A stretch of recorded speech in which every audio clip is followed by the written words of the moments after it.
In this video, I am going to show you a technique called BETDAR. And this method is from one of my coaches who went to a mastermind which cost $10,000 to attend to for 2 days. So BETDAR is a 7-step technique which is designed to reframe your deep-seated beliefs in order to create a new identity for yourself. So I even use it in my own coaching because it has been so transformational in my own life that I just wanted to share with my clients, and now I am going to give it to you guys as well for completely free. So you're very welcome. Hello, I'm David and welcome to my YouTube channel. And guys, if you would like and subscribe this channel, I would be truly grateful. So consider it if you get any value out of this video. Okay, first we have to talk about what money actually is and how we are blocking it from flowing into our life. So you have to understand one thing at first. You will always receive what you believe you are worth deep down. That's why self-worth beliefs are so important. So you can change your past and therefore change your future. That's what, for example, the most famous coach in the world is doing, called Tony Robbins. You probably have heard about him. Change your story, change your life. That's what he always says. And this is the same concept, you know. It's about changing your identity. And you can frame your past as something that keeps you prisoner, as something that's a loser, that you're a loser. Maybe you grow up in a poor family, for example. So that's why I have to be poor as well, you know. It doesn't have to be such a conscious thought. It can be rooted much deeper than that, you know. But that would be something that would keep you back from being that identity that is abundant and that receives money. And for that identity, it's natural to receive a lot of money, you know. That's the point where we want to get to. So I can give you an example out of my own life.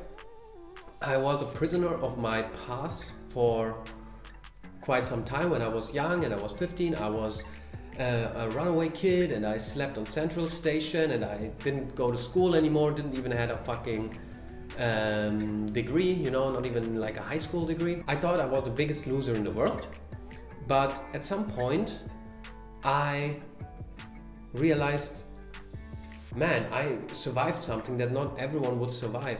I've lost everything, and I have seen things and experienced things that are so rough. I don't have to be scared of them anymore because I know I can survive them and I can manage them. And losing everything was not as bad as I thought. And slowly but surely I reframed that story without even knowing this concept back in the day. But that was just what I naturally did, you know. And a few years later, you know, I transformed a very broken body into a really nice and fit body. I can maybe show you a picture here. I went back to school and wrote the best exams of my school. And, you know, this was all because this story that kept me a prisoner before now got reframed into I fell as deep as possible and now I'm going to rise as high as possible. You know what I mean? So how we see our past and the story that we lived, that has the power to fuel you to achieve every goal that you want to achieve. But you have to truly believe it. That's like the core issue of everything. So as I said, it's all about identity. If you embody that identity you want to be in the future, your life will magically turn into that life that is natural for that person with that identity. It's all an inside-out process. So if you have maybe read Psycho-Cybernetics, this is like the self-help Bible regarding of self-image and identity change. And yeah, I can truly recommend everybody to read it. Okay, I hope this makes sense so far. You have to let go of your old habits and of your old story by a conscious language. And my next video, by the way, will be about conscious language. So never say, I want money. Because when you want money, you are actually priming your subconscious with the lack of having money. You know, when you want money, what you're actually saying is, I don't have money. Then you are the identity of someone who wants money, and you will be constantly staying that person who wants money instead of becoming the person who actually receives the money. So you gotta embody the rich and abundant version of yourself. And you are.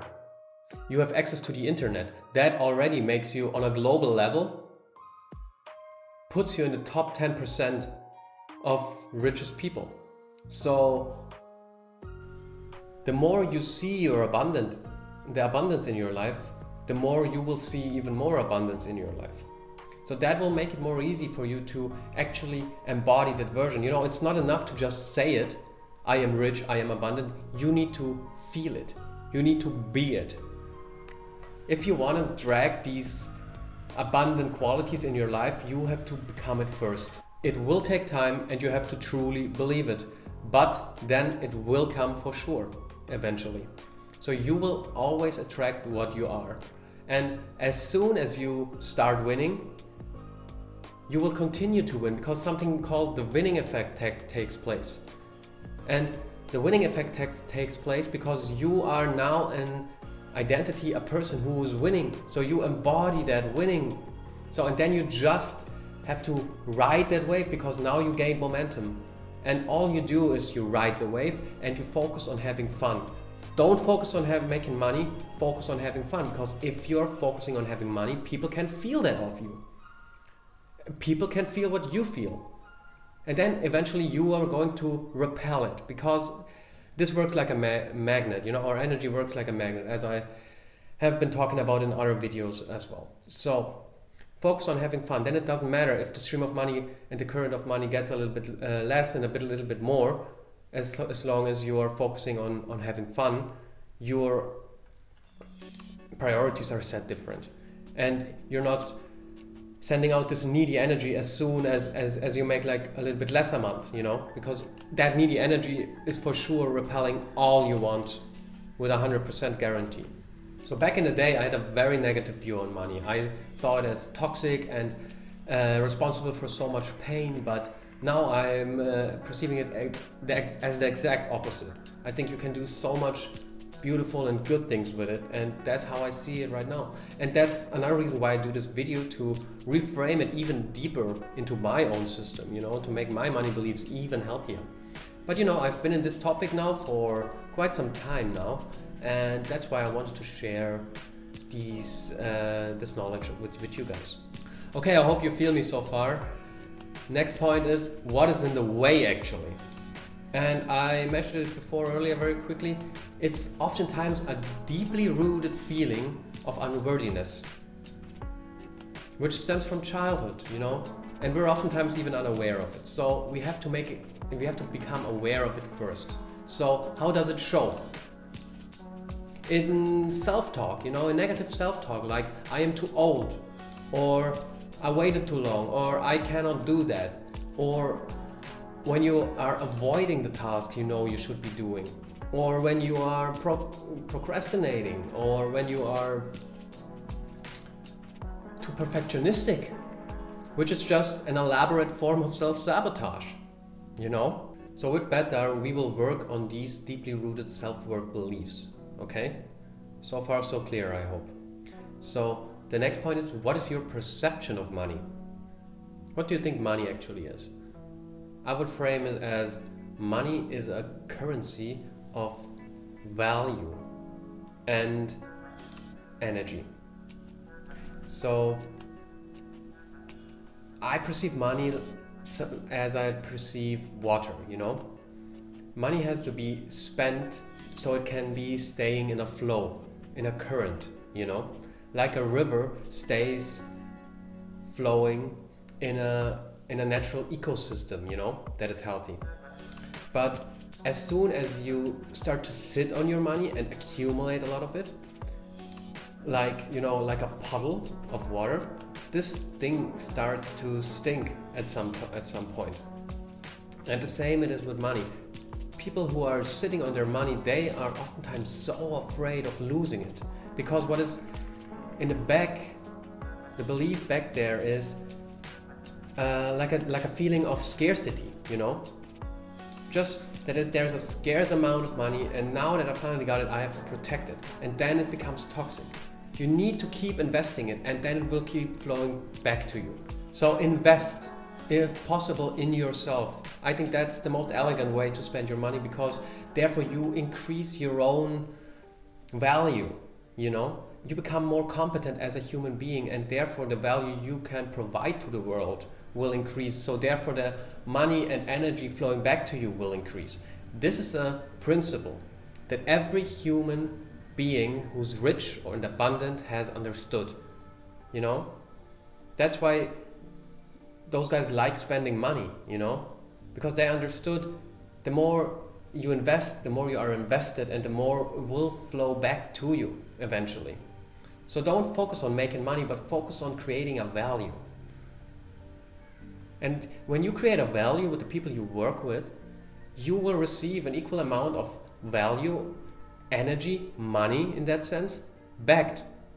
And this will create the abundant life that you want to create, you know, for you and for your family. So, are you in with me so far?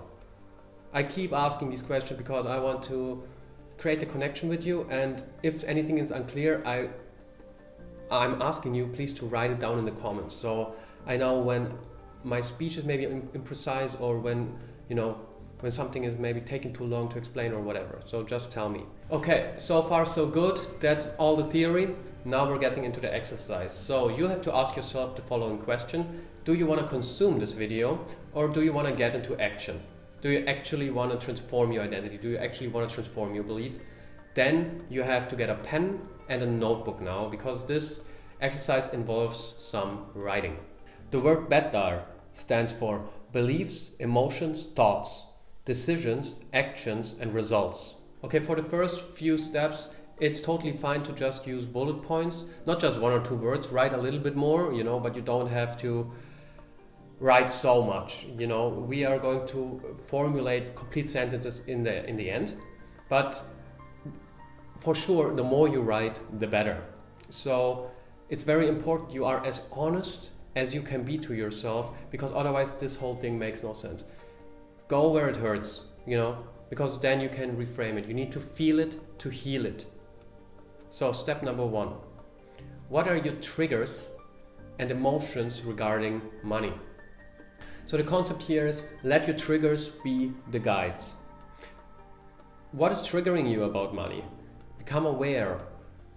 For example, when someone tries to sell you something, is it triggering you? Back in the day, this was a huge trigger for me, but nowadays I understood when people put in the energy to sell something, they have every right to do so, and it's totally fair that they are selling stuff, you know? It always depends, of course, how the person is doing it, you know? It's not like that black and white. If someone had like a very pressure way of selling, then, you know, it's just a challenge for you to stay strong in your boundaries and say no. But yeah, on other people you can maybe feel the neediness, that they really want you, need you to sell the money, to make their sale and to get your money. But yeah, maybe you can be a little bit more understandable that this person probably is in a very bad space, that he needs the money so badly. You know what I mean? Doesn't mean you give it to him then, it's still his learning process. But you know what I mean. Another trigger could be, how do you perceive successful people? Are you envious of them? Are you blaming them for something? If that's the case, you should reframe it and try to find inspiration, you know? Be inspired how this person is doing it, and listen, and then apply the things that are useful for you in your own life, what you could learn from them. How do you feel about becoming successful yourself? Are you aware that this is very possible for you? If only you believe in yourself, if you truly believe in yourself. As mentioned before, you will always receive what you believe you're worth deep down. Or in simpler terms, you attract what you are. Okay, step number 2. Identify your money beliefs through your thoughts. So one thought, for example, could be, it will take forever until I see money with my creativity. That's the thought. The associated belief in the back could be, I am not disciplined enough, or not knowledgeable enough, or simply too lazy. So write down the thoughts you have about money and then try to figure out what is the associated belief behind it. Is that clear so far? Third step, identify your money beliefs through your behavior patterns. Another example, I oftentimes, gave away free stuff, always was like this. I gave so much time, so much energy, all my knowledge, always away for free. And even though when people said they wanted to pay me for this, I would always say, no, it's all right. It's fine. And I thought I did it because I was such a good person back then. But those were just, feelings of I am not worthy of this. It was just low self-worth beliefs, and I wasn't a good person doing that. I was just running my program, like a robot that was like implemented there from childhood. That was all it was. Okay, the fourth step is identify your money beliefs through your actual results. For example, I am so broke that I have to ask my parents for money again. That is the result. The associated belief behind that is, I am not in my power, I am dependent, I'm a loser, or something like that, or all of them combined. So find out through your actual results, what are your beliefs. Okay, do you feel me so far, guys? I hope you're still with me. The fifth step is very important. Now we're identifying remaining self-worth beliefs using the BETDAR system, and from now on, answer in whole sentences. So, what emotions do you feel around your self-worth right now? For example, in all areas of your life, let's say, I know that I'm capable of achieving big things, but I am procrastinating. And that leaves me with a low self-worth and with a feeling of disappointment in myself. That could be an example. I won't give an example to every question now, because I think it's quite clear. You just write it down and then you identify the belief behind it. So, the remaining questions are, what is your conversation about who you are and what you deserve and worthy of? What decisions and actions do you make around your self-worth? For example, how do you treat yourself health-wise? Are you confident enough to take risks? And do you practice self-care, etc.? And how do these decisions and actions reflect your worthiness beliefs? And what results are you currently experiencing around your self-worth? So, step number 6. Those questions feel a little bit like the first few steps, but now we formulate for whole sentences, and you can watch your notes on the first steps and answer these questions more thoroughly because of them. So, be as honest as you can so we can identify the beliefs as good as possible, because we're going to flip them in step number 7. So the questions are, how do you feel about money and what beliefs does that represent? How do you think about money? What does it present to you in your mind? How do you spend money? How do you treat your money? Do you have the money you need to live the lifestyle you want? Does your money work for you, or are you a slave to it? So really take your time here. You don't have to finish this exercise within one day. I think I took like 4 or 5 days. I wrote 1 or 2 hours every day, and that's why it was transformational for me, because in between those days it could even work in me and in my subconscious even more, So really take your time here. This is going to be a setup for the rest of your life. Step number 7, flipping beliefs. We finally reached the tipping point. Now that we have identified the beliefs, it's time to flip them. Here I give you another example. Let's say the old belief was, I cannot build my own business. The new belief is, I can do whatever I want and I will just learn it while doing what is exactly what I'm doing. So take your beliefs and flip them, You have given the meaning to your old beliefs in the first place, and you can create and give a new meaning to them whenever you want and whenever you're ready to do so. Because nothing has a built-in meaning to begin with, other than the meaning we give it. So, with this exercise, you have healed and learned important lessons of yourself. So, say the following.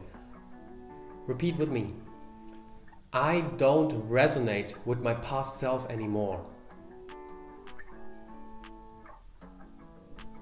So, and as some practical tips, if you want to wire it in deeper, do some abundance meditations or do visualization techniques, imagine like low level manifestation. Don't imagine yourself in a big mansion with a big car, but like imagine, seeing your bank account like getting $1,000 more. Because this is something that is within the grasp and that can actually be manifested much quicker. Anyway, that was the whole video. I hope you could get some value out of it. If any remaining questions are open, just write a comment. I will answer them thoroughly. Like I said, really take your time with this exercise and enjoy the value it will bring to your life. And that's all, guys. Please leave a like if you liked the video. Please subscribe if you want to see future videos. I will do a video about transformational language, conscious language.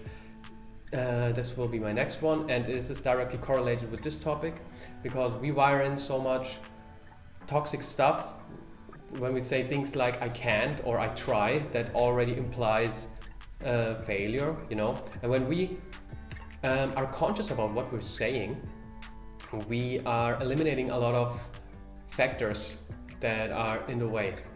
So guys, I will link a video here about the time when I lived in a forest for 100 days and my key learnings from that.